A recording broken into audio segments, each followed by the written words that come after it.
Par une après-midi d'été, j'étais plutôt de bonne humeur. Roulais dans la campagne et vite baissé 50 à l'heure. Quand d'un coup sur le bas-côté, j'aperçois des autostoppeurs. Ils étaient 5, j'avais assez de place dans le van. Assis ce soir on trinque, je propose et un des man, semblant être la tête du groupe, nous répond quelle aubaine. Direct le suit sa troupe, on a traversé la plaine. Échange en blague et expérience, ils campaient depuis une semaine, virent en moi un coup de chance. Nous arrivîmes de Maine, préparîmes le repas. L'ambiance semblait si saine, pouvait-il imaginer qu'arrivait leur trépas? Pourtant au début tout se passait super bien. On buvait des bières, fumait des joints, puis une posa son verre, partit plus loin. Si cette petite intello avait sorti la tête de son Nico et de ses cours de philo, elle aurait flairé un problème aussitôt. Dommage, ce ne fait pas le cas. Le GHB fit son effet, elle n'a pas réagi quand je la suivis vers la forêt. Tout à coup l'étrangla, laisse le corps à l'orée du bois. Retourne vers mes convives, s'exprimant de vive voix. Comment va Pauline? On l'a vu partir avec toi. T'inquiète pas pour ta copine, elle a bu un peu trop je crois. Détendez-vous, buvez un coup. Pendant ce temps, Pauline se bavait dessus pendant que son esprit quittait ce monde fou. Une heure plus tard, Robert s'inquiète. Robert, c'est un petit gros à lunettes qui a dû abuser de McDo et peut rencontrer de Minette. Elle n'est pas rentrée, ce n'est pas normal. Je sors dehors la chercher, je pense qu'elle se sent mal. Ok, bonne idée, moi je vais pisser. Fred et Samantha ne semblaient pas s'en soucier. Yvan bloquait devant la télé. Une fois sorti des chiottes, je regarde par la fenêtre.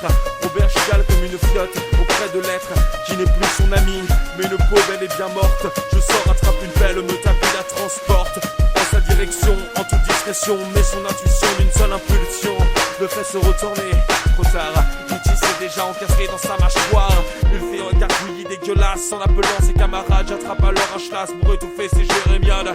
Traîne les corps par les jambes pour les cacher dans la grange, laissant des traînées de sang et quelques taches étranges. Qui vengeance en semblant de motivation. Remarque, il dresse une conclusion. Il se passe un truc louche, devinette Sherlock. Mais avant qu'il ouvre la bouche, la gâchette du bloc a fait son office.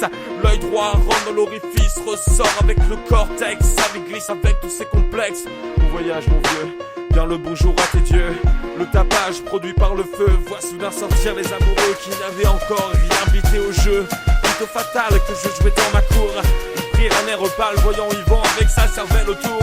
Elle gueula comme une conne, j'en mis chacun une balle dans le vide. Fallait surtout pas suivre un homme qui passe sa vie sous acide.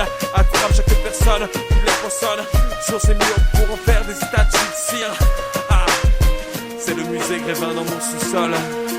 Vous ne vous sentez pas bien? Pourtant ça ne fait que commencer. Je les attache par les mains, les attrape par le col. Lorsque Fred fait le malin, me met des coups de pied. Que le toise rigole, il met une bastos dans les reins et là elle commence à accepter.